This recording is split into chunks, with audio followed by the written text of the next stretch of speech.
over 2 feet of muscle. African tigerfish are explosive predators.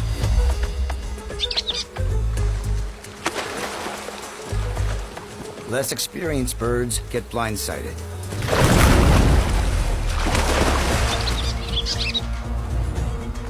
If this endurance athlete's feathers aren't in peak condition, she'll never go the distance.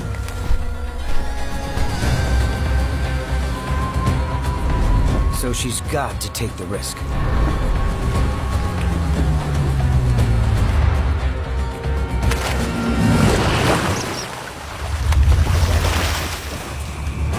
With a flick of her tail feathers, she turns on a dime.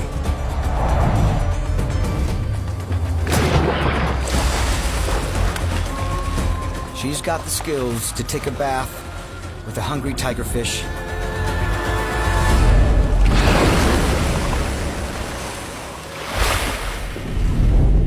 and win. She only has 6 short weeks to make it.